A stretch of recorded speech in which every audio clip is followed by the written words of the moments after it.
Nowadays, if you're an artist, you're not enough. No,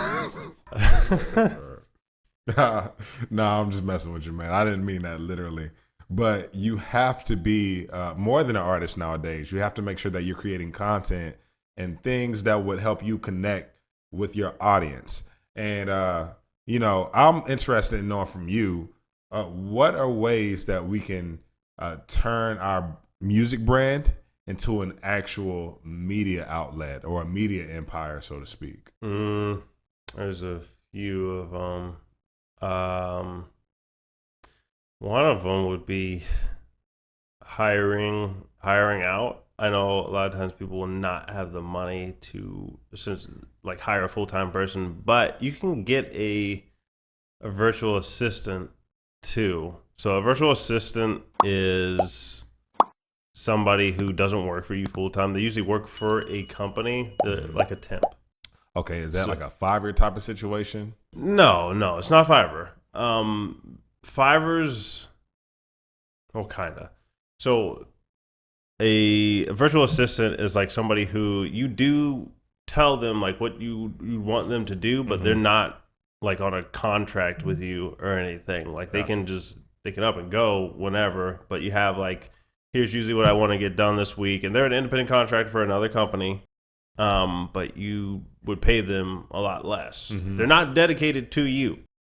So they will do like whatever you want them to do, but you just pay them a lot less. So you can find sometimes people that are in maybe a different country or whatever, and they just need some work to do for right now. And maybe you don't have as much time. Maybe you're building your business a little bit and you do have enough money to like pay somebody something, but you don't have enough to give somebody a full-time salary. Right. There's the in-between of the virtual assistant. Okay. That's what it is. Gotcha. So that's one way. I'm trying to think of like how would you become this outlet by yourself? You have to have either the time or the money. Right. Yeah. Either one. Like there's no other way around it. You need to either create the content yourself or have somebody create it for you. Okay. That's why I mentioned the virtual assistant. But other than that, like the most efficient way for you to do that, become a media outlet, creating content that is contrarian. Talked about that before. Okay. That will get you, but also combine it with SEO. Okay. So, like, we talked about on a previous episode some of the kind of like the people on YouTube who will make news content, but they're just like independent creators, and they're not like legacy news people like CNN or Fox, right. Or wherever else you are in the world. Yeah. They usually are going after SEO, right, with like a contrarian spin to it. So let's say you did cover songs on YouTube, but your cover songs are like a different genre than the cover song that you want to do. Okay. So here's one example, because I just had another baby, and there's like baby songs in our house. Okay.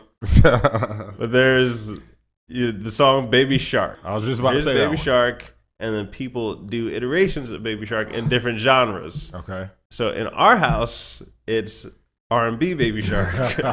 What? And it is way better than listening. I'm serious though. Oh man, it is way better than listening to at least for us, the original R&B, the Baby Shark, right? But he hopped in front of SEO for Baby Shark because everybody's searching Baby Shark, right? Yeah. And then he just put in a caption, R&B remix after it, right? Exactly. God.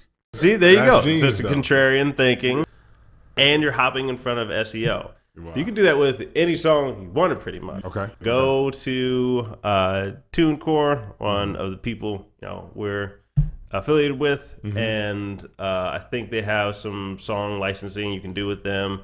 There's probably other websites out there too that you can look for a list of songs that you can license that already are getting search traffic, and then you can make your own type of like remix or whatever. So it could be, if you do heavy rock, which a lot of our people who send in promo do, you could do the heavy rock remix or something. Yeah. You do the funk remix or something.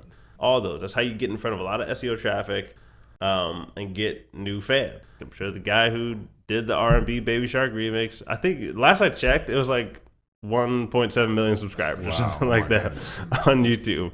And it's now his niche is kids, so kids just watch something like 50 times a day. Yeah. So he probably is making enough from royalties to just be completely good. Okay, so that's what I wanted to ask you. So when you say his niche is kids, you mean like in general, or that's what he set out to do? Like, I didn't look back to see like if that was the moment he just started to do it, but if he did, that's still really smart. yeah. So the reason that I asked that is because I think there's something to learn from this. Okay, so this guy, if he is a kid R&B artist, but let's say a few years ago he was just an R&B artist, I guarantee you he didn't tell himself, "Hey, I want to be a kid, mega R&B star one day." I just, I don't think he told himself that. I think that he saw an opportunity, and like you said, he jumped in front of the SEO and he did what it took to get from point A to point B. And I think what we can learn from that is, man, a lot of times we have these routes that we want to take to get to, the point of quote unquote making it, and we're attached to those routes, but we shouldn't be attached to those routes and thinking like a consumer. We need to think like producers. How can we contribute value to the marketplace? How can we produce what the people want? Let the market tell us what to create versus us just thinking, hey, this is where I want to go. This is how I want to get there. And this is what I'm going to do, And I'll be interested to see what his journey was like. Yeah, you guys can go look him up. So Desmond Dennis, looks like he has a bunch of stuff with his kids on there. Hold on, wait a second. Wait. Scroll down. Yeah, now to the far right. That video right there, how you gonna act like that? Now I'm almost certain that video is not a kids R&B song. That's what artist was that? Tyrese. Yeah, okay. So it looks like that one. All right, so we're looking at this channel for people on podcasts. We're looking at his channel, just kind of looking through the videos. So most of the stuff it looks like he has with his kids gets more views for him than the "How You Gonna Act Like That" cover song. So this was probably Tyrese is R&B singer from the 90s and early 2000s, and to go after that traffic is still still good to go after. But this has about maybe a third to like a fourth of the views of his other videos because this is off brand for him. Yeah, true. Okay, but wait, what about this one right here? The "How You Gonna Act Like That"? That's a different version right there. Yeah. Oh, okay. So he uploaded it twice. So he did two of them. Okay, so it looks like one of them is in acoustic version. One of them is in acoustic. So yeah. That's another marketing talk point. You don't have to just do one cover. If something works once, try a different angle on it. Yeah, I didn't even spot that. That was a good spot. But yeah, you can do a lot of SEO mixed with contrarian thinking to get like that media presence on YouTube. Yeah. Or, you can do it on Facebook and Instagram too. People aren't searching it as much on Facebook and Instagram. You can still make the captions in your videos to get that traffic. Yeah. It seems like a lot of the long form content does better on YouTube. Yeah, long form is good for YouTube. Facebook and Instagram. You can do IGTV. I know they just rolled out advertising. You can advertise on Instagram TV now, but you can't do certain campaign objectives. So you can't, we couldn't do a conversion ad for IGTV because it's just not there yet. Yeah. But the reason, just so you guys can start to think more like a producer than a consumer, the reason they do all these new things on Instagram, Facebook is just to have more ad space. Right. That's literally it. Mm-hmm. They want to make the experience better so that you can stay on the app so that they can serve more ads. Yeah. That's 100%. it.